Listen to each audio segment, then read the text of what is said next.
আসসালামু আলাইকুম। আশা করি আপনারা সবাই ভালো আছেন। আজকে হচ্ছে 24শে জুলাই রোজ বৃহস্পতিবার। আজকে আমাদের অঞ্চলে যে ভুট্টার বাজারটি চলতেছে অর্থাৎ বেচাকেনা হচ্ছে, আমি নিজেও কিছু ভুট্টা ক্রয় করেছি এবং নিজেও বিক্রয় করেছি। আজকে আমি আমাদের অঞ্চলে ভুট্টা ক্রয় করেছি হচ্ছে 1020 থেকে 1100 টাকা পর্যন্ত, অর্থাৎ যেগুলো ভুট্টার মান ভালো সেগুলোর দাম হচ্ছে 1100, যেসব ভুট্টার মান খারাপ সাদা ভুট্টা বা পাঙ্গাস কোয়ালিটি সেসব ভুট্টা হচ্ছে 1020 থেকে 1050 টাকা পর্যন্ত সর্বোচ্চ।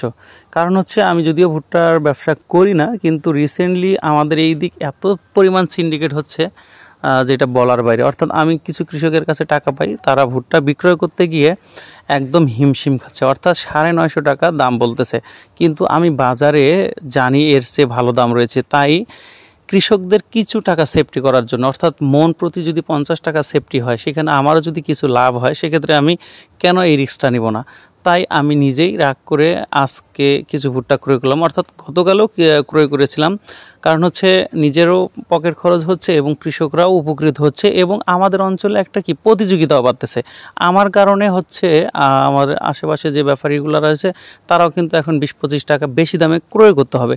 এখন আমি যদি না ক্রয় করতাম বা না করি, তাহলে কি হবে, 950 টাকায় এই সাদা ভুট্টাগুলা আপনার বিক্রয় করতে হবে কৃষকদের। কারণ হচ্ছে এই যে এটাই হচ্ছে সিন্ডিকেট। যখন দেখবেন যে আপনার অঞ্চলে ভুট্টা কেনার মতো কেউ নেই, একজন মাত্র ব্যক্তি কিন্তু কম দামে কিনে আপনার দেখা যাচ্ছে ব্যবসা করে নেবে।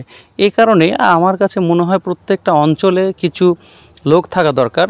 আমি বলতেছি না যে আমিও ভালো, কারণ আমিও নিজেও মোটামুটিভাবে লাভ করেছি, যথেষ্ট ভালো লাভ হয়েছে। তারপরও একটু আইডিয়া আপনাদের দিলাম, কারণ হচ্ছে যে যেখানে 950 টাকা ভুট্টা মানুষ কিনতেই চাচ্ছে না, তাও টাকা ক্যাশ দিচ্ছে না, আমি সেখানে কিন্তু 1020 টাকা ওই ভুট্টা নিচ্ছি। একটাই কারণ হচ্ছে কৃষকদের বাঁচাতে হবে। কৃষক যদি একবার হতাশা হয়ে যায়, ওই ফসলটা চাষ না করে, তাহলে কিন্তু আমাদের জন্য লস প্রজেক্ট এবং বাংলাদেশের জন্য লস প্রজেক্ট। যদিও বাংলাদেশের সরকার বিভিন্ন খাতে টাকা ইনভেস্ট করতেছে, কিন্তু কৃষকদের ক্ষেত্রে একবারই জিরো। কী জন্য করতেছে না আল্লাহ পাকই জানে। অন্য অন্য সরকার যেমনটা করেছে, আশা করেছিলাম এই সরকারটা হয়তো ভিন্ন কিছু করবে, হয়তো কৃষকের দিকে একটু তাকাবে, কিন্তু টাকা তো নাই।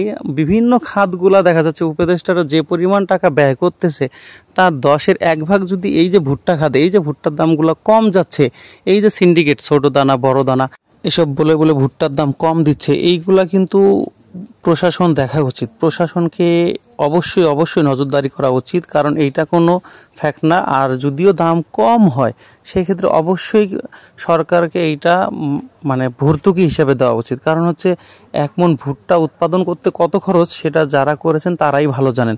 আর কষ্ট তো আল্লাহ, যে পরিমাণ কষ্ট। তারপর যাই হোক, সব মিলে আপনাদের অঞ্চলে কী অবস্থা একটু জানাবেন।